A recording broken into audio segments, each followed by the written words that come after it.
มันเกิดหยังขึ้นครับพี่น้อง กับสาวน้อยเพชรบ้านแพงบอสโจถึงได้ออกมาโพสต์แบบนี้ โพสต์แบบใดนั่นก่อนอื่นขอกล่าวคำว่าสวัสดีครับผมสวัสดีพี่น้องครับป้องปายมิดหมอแคนแฟนหมอลำยินดีต้อนรับเข้าสู่ช่องไทยซีเกตชาแนลมาช้ายังดีกว่าไม่มาตามสโลแกนเดิมสโลแกนเก่าของสาวไทยซีเกตชาแนลนะครับเนาะสวัสดีไปยังแฟนคลับ FC ลาดหน่อยอุ้งอิงแฟนคลับ FC สาวหน่อยเพชรบันแพงสู้ขู่สู้คนเด้อครับเด้อมันเกิดยังขึ้นครับพี่น้องเมื่อบอกกี่ชั่วโมงที่ผ่านมาทางด้านบอสโจได้ออกมาโพสต์แบบนี้ครับไม่อยู่ในกฎระเบียบของวงไม่อยู่ในกรอบกติกาตามที่ตกลงประชุมพูดคุยกันไว้หลายคนที่อยู่ไม่ได้และไม่ได้อยู่ก็เพราะทำตัวแบบนี้ล่ะมันเกิดยังขึ้นครับหลายคนกสิตีประเด็นไปต่างๆหน้าหลายคนตั้งคำถามครับผู้ใดเห็นยังอีกคือบ่มีข่าวหลายคนก็ว่ามันกำลังไปดีมันคือมีเรื่องอีกเนาะหลายความเห็นหลายคอมเมนต์ครับเข้ามาแสดงความคิดเห็นมากมายอย่างหัวหน้าบอยสิริชัยนี่เพิ่นก็ได้เข้ามาแสดงความคิดเห็นเนาะครับเนาะงานและโอกาสในชั่วโมงนี้หายากมากๆครับขอบคุณที่พร้อมจริงๆสร้างงานด้วยกันคนที่ไม่พร้อมก็ปล่อยเติบโตครับพี่บอสโจก็ยังได้มาคอมเมนต์ตอบแมนธรรมดาครับองค์กรหมอหลองหมอลำอยู่กันคนหมู่มากบ่ว่าวงใดก็ตามหมอลำเพิ่นก็ต้องมีกฎเพิ่นก็ต้องมีระเบียบมีวินัยมีแบบแผนในการปฏิบัติเพื่อหยังครับเพื่อรักษารักษาระเบียบรักษาคนนี่ล่ะบ่ได้รักษาผู้อื่นรักษาคนที่มาร่วมอยู่นำกันนี่ให้ปรับให้เปลี่ยนสิ่งใดที่มันบ่ดีมีกฎข้อห้ามเพิ่นก็เขียนไว้อย่างเด่นชัดอย่างสาวน้อยเพชรบ้านแพงก็มีกฎมีระเบียบ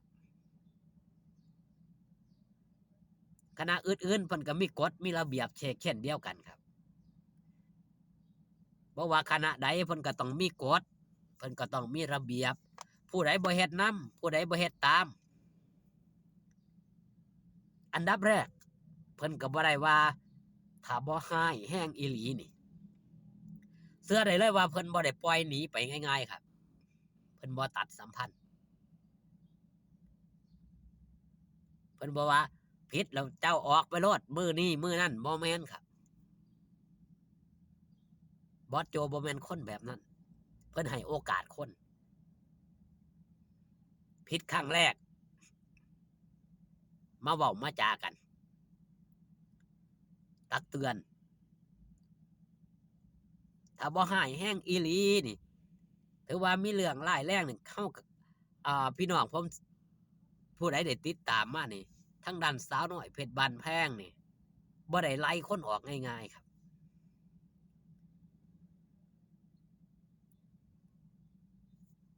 เพิ่นก็มีแต่ตักมีแต่เตือนก่อนคนที่ถูกตักเตือนบางคนก็บ่มีความพออกพอใจฮู้ว่าเจ้าของผิดกฎระเบียบก็ยังฝืนกฎระเบียบ ครั้งที่1ครั้งที่2ครั้งที่3ก็ถือว่าปล่อยไป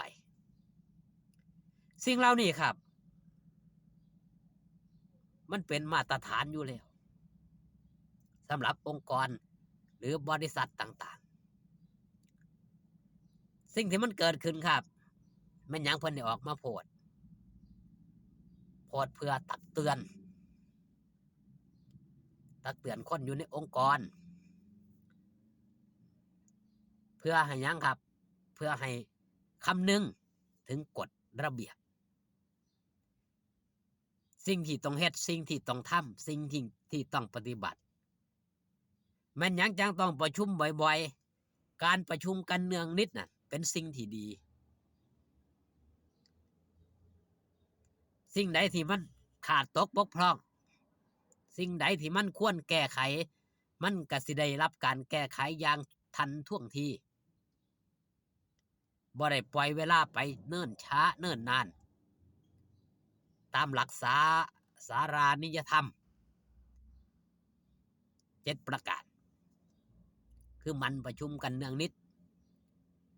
เพื่อพิชิตปัญหาที่มันเกิดขึ้นบ่ได้ปล่อยคาราคาซังปัญหาต่างๆน่ะผู้ใดมีเรื่องผิดใจกันจังสั่นจังซี่นำมาเว้านำมาจากันหาเหตุผลจะได้เหตุผลใส่กันว่าตกลงกันเพื่อให้มันลงตัวกันที่สุด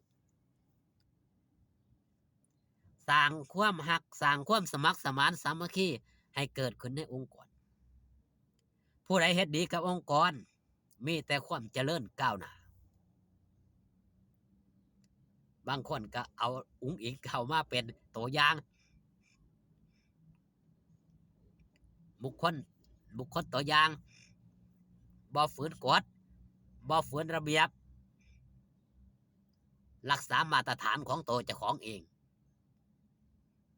นั่นคือหลาน้อยอุ๋งอิงศิลปินหลายคนครับ